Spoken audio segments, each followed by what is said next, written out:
नमस्कार दोस्तों, मैं फिर एक बार आप लोगों के बीच हाजिर हुआ हूँ। आज ध्यान से देखिएगा। आज एग्जाम में जो पूछा हुआ प्रश्न वो आपको बता रहे हैं, ध्यान से आप लोग देखिएगा। कहता अरुण ने जयंती से 10% वार्षिक चक्रवृद्धि ब्याज की दर पर 9,000 रुपया की राशि उधार लिया। यानी चक्रवृद्धि ब्याज पर 9,000 की राशि उधार लिया, जहां ब्याज की गणना वार्षिक किया जाता है। चक्रवृद्धि ब्याज पर 2 वर्ष बाद अरुण द्वारा पूर्ण बकाये का भुगतान करने हेतु चुकाई गई कुल राशि ज्ञात करें। तो ध्यान से देखिएगा क्या करते हैं। 9,000 की राशि है, टोटल कितना हजार की राशि है? 9,000, यानी मूलधन है, मूलधन का तुलना मूलधन से कर दिए। अब कहता है 10% वार्षिक चक्रवृद्धि ब्याज की दर से 2 वर्ष का सीआई क्या होगा। 10% के दर से 2 वर्ष का सीआई क्या होता है, याद रखिएगा। 10% के दर से 2 वर्ष का सीआई होता है 21। सीआई कितना होता है? 21। 10% की दर से 2 वर्ष का सीआई 21।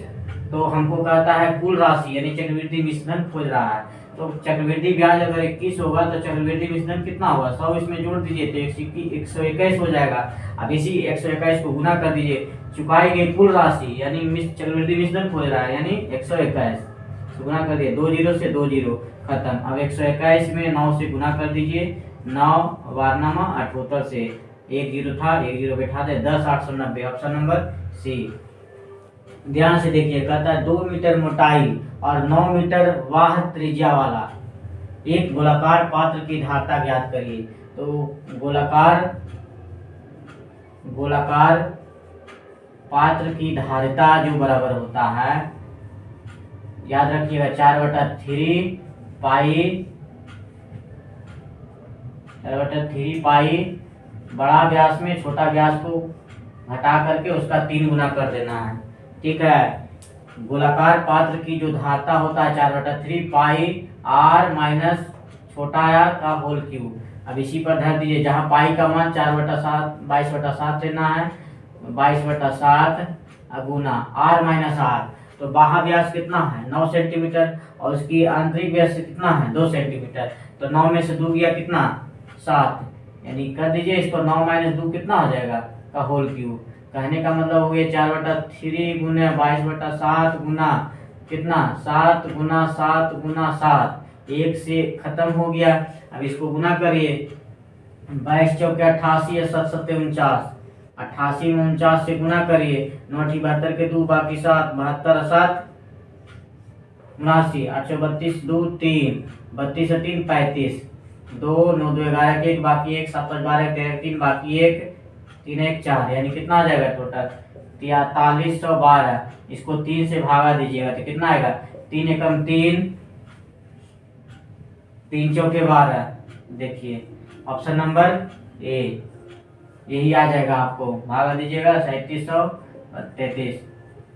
अगर मेरा वीडियो अच्छा लगा हो तो लाइक और सब्सक्राइब जरूर करें।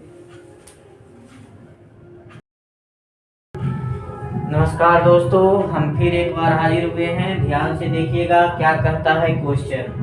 नीचे से आज बताएंगे, ध्यान से देखिए। कहता है ए किसी कार्य को 10 दिन में कर सकता है, बी इसे 15 दिन में समाप्त कर सकता है। दोनों मिल करके इस कार्य को कितने दिन में समाप्त करेंगे? ध्यान से देखिएगा क्या करते हैं। ए किसी कार्य को कितना दिन में किया? 10 दिन में, लिख दिए। बी इसे कितना दिन में किया? 15 दिन में, ये भी लिख दिए। दोनों का एलसीएम ले लीजिए, कितना आ जाएगा? 30। 10 या 30, 15 गुना 30। अब कहता है दोनों मिल करके इस कार्य को कितने दिन में करेंगे? तो दोनों मिल करके 3 2 5 क्षमता से करेगा। दोनों मिल करके 3 2 5 क्षमता से करेगा। टोटल काम कितना है? 3। और दोनों मिल करके यानी ए प्लस बी मिल करके दोनों कितना दिन में करेगा? तो दोनों का क्षमता कितना था? 5। 5 से भागा दीजिए, 5 6 करती यानी 6 दिन। Option number B. उसी तरह से यहाँ देखिए, ए किसी काम को 12 दिन में कर सकता है, रहने दीजिए। कहता ए की तुलना में बी 60% अधिक कार्यकुशल है। ए की तुलना में बी जो है 60% अधिक कार्यकुशल है।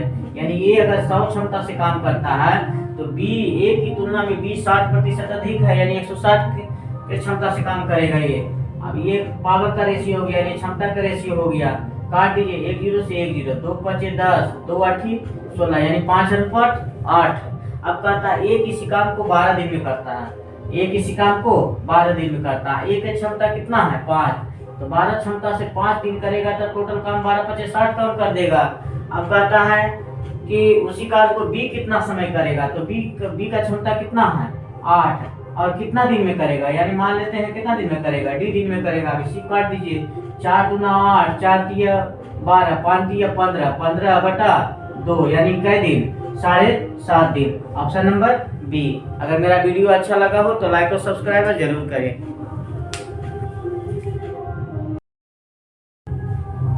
नमस्कार दोस्तों, हम फिर एक बार हाजिर हुए हैं। आज समय और काम का क्वेश्चन बताएंगे, ध्यान से देखिएगा क्या करते हैं।